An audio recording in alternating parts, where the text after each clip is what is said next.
There is a true story that is often made into a movie because it is so dramatic. It's the Samyanara super case, where 3 boys killed an elderly woman in a supermarket. They caught them pretty quickly, and the case went to trial and became somewhat publicized. It's been covered in movies and dramas before, and now it's back again with Boys. Which is a little bit of a late release in terms of the movie itself, because it was made 20 years ago. Due to the coronavirus, Korean movies have been pushed back tremendously.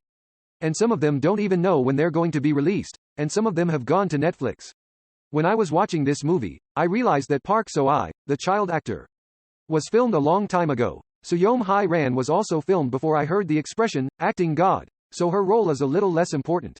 Instead, she was actively involved in promoting the movie. Above all, the movie is in line with the worldview of director Jung So-young. Jung made a name for himself early on with his film Nambyugun. After that, he worked as a commercial filmmaker, but he gradually made more socially conscious films. In the same way that Ken Loach made films about social injustice and injustice in the UK, Jung has been making films like this in Korea.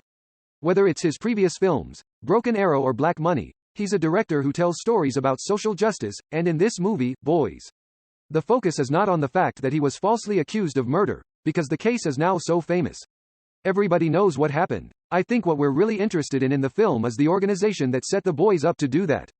It was rigged from the beginning. We don't know what the manipulation was for. In all the works about this case, the reason is never given.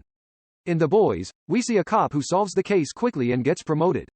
It's a case that could have been a quagmire, so the entire team is given special recognition. It's unclear whether or not they faked it from the beginning. One thing we do know is that one of the boys had calluses on the backs of his hands. The family of the murdered grandmother testified that one of the boys they captured had calluses on the back of his hands. And one of them couldn't even read Korean. They forced them to work with sadistic violence, which is unthinkable today. In the late 90s, it was still possible. They forced them to write confessions under duress, and there are allegations that the police themselves wrote the confessions. It fits together perfectly and the boys become murderers. Part of it is that no one looked at them properly. They were young, they didn't know how to express themselves. Their parents weren't in a position to take care of them, and all of these things come together to make them murderers, and they end up in prison. They say you can't hide the truth, and some of the real criminals are the ones who are troubled. Seol Kyung-Ji is the new captain of the Jeonju police station, and he takes notice of the case.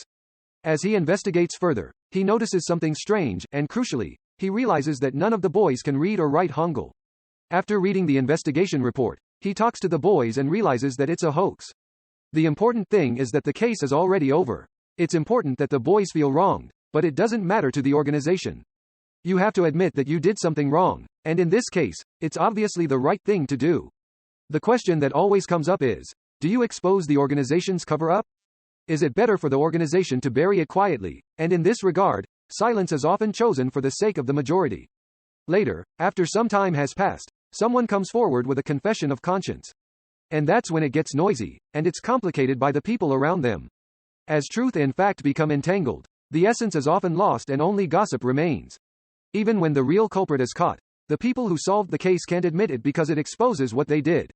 It's important for the real culprits and the boys to be questioned. It's all about the atmosphere and the fact that they're boys. They're still young, they don't know what they're doing, and they've been violated. There's an atmosphere of coercion and fear that they're going to get beaten up. The real perpetrators are more mature, so they choose to remain silent as they watch what's going on, and so the boys serve their time in prison unjustly. At first, the movie crosscuts to show us 2000 and 2016, which made me wonder why. In 2000, the boys are not exonerated in the end. In 2016, the boys and Seol Kyung-Ji try again during a retrial. The police organization and prosecutors are branded as traitors. The organization's face is more important than someone's innocence. It's more important to them that the truth doesn't come out and expose their cover. The people who did it here will turn away, deny it, and be proud of it until the end. The real culprits, not the organization, are repentant and confess to the murders they committed. If the real culprit had confessed, the organization would have been turned upside down. Did they hypnotize themselves? No one is held accountable in this case. No one has been punished. The real culprit could not be punished because the statute of limitations had expired by then. Which was also the main reason why the boys came forward and testified. Each person makes choices and decisions based on their own situation. The boys is about the absurdity of bureaucratic organizations. They are more concerned with their own prestige and hegemony.